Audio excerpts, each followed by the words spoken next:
अॼु जेको आहे न असीं रेस्टोरेंट में ज़िंगर ठाहिणु सिखंदासीं त ज़िंगर ठाहिबो कीअं आहे, ज़िंगर कीअं तयारु कबो आहे। अॼु जेको आहे न असीं उहो सिखंदासीं। अचो त जेको आहे न गॾिजी जेको आहे न सिखूं। जेको आहे न चिकन आहे, हिन चिकन खे जेको आहे चवंदा आहियूं थाई बोनलेस। हीअ थाई बोनलेस चवंदा आहियूं मुर्गी जे हिसे खे, जंहिंमें जेको आहे न जेको असांजो जंहिंमां ज़िंगर ठहंदो आहे।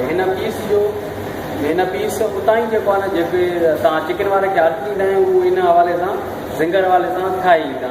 उन खां पोइ हीअ जेको आहे न असीं मिलाईंदासीं मैदे में। हीअ आहे मैदो। हिन मैदे में जेको आहे न असीं छा कंदा आहियूं, कोडिंग कंदा आहियूं। हिनखे कोडिंग करण जो मक़सदु इहो आहे त हिन में जेको आहे न असीं जॾहिं बि मिलाईंदा आहियूं ऐं हिन कोडिंग जो मक़सदु हीअ जेको आहे न अटो हिकिड़ो हिकु क़िस्म जो आहे, उन में असीं मिलाए करे पोइ वरी अध में असां थोरो हुनखे छंडे करे ऐं पाणी में जेको आहे न असीं ख़ाली पाणी हुजे उन में थोरो असीं हीअं ॿोड़े करे वरी असीं उन ई अटे में जेको आहे न कोटिंग कंदासीं। कोटिंग असां जेको आहे न कयो आहे थोरो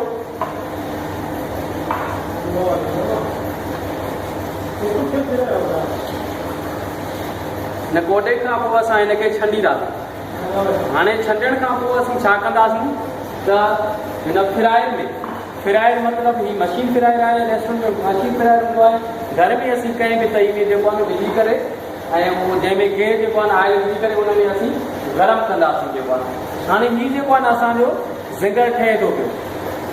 ज़िंगर ठहे न फ्रायर में विझण खां पोइ या तई में जेको आहे न असीं घर में या कंहिं देगड़ी में जेको आहे रखण खां पोइ घटि में घटि जेको आहे जो टाइम आहे 5 मिंट, 5 खां वधि में 6 मिंट जेको आहे हुन में फ्राए कंदासीं।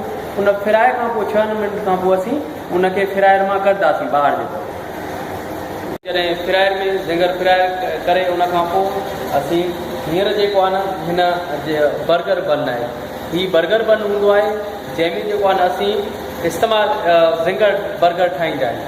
ऐं उन में जेको आहे न हिकिड़ी शइ लॻंदी आहे, हिकु त जेको आहे न मायोनीज़ ऐं ॿियो जेको आहे न चिली गार्लिक, यानी की ॿई शयूं जेको आहे न मिलाए करे असीं ठाहींदा आहियूं हिन जो जेको आहे न मायोनीज़। ऐं हिन ॿिन्ही जेको आहे जेके बि आहिनि बन, हिन ॿिन्ही बननि खे जेको आहे हिन ब्रेडिंग कंदासीं, मायोनीज़ जो ब्रेडिंग कंदासीं। उन खां पोइ असीं जेको आहे न हीअ ज़िंगर वारो जेको पीस आहे हिन जे मथां रखंदासीं। ठीकु आहे, मथे रखण खां पोइ असीं जेको आहे हिन में चिली गार्लिक कंदासीं। चिली गार्लिक हणण खां पोइ असीं जेको आहे हिन में मायोनीज़ हणंदासीं।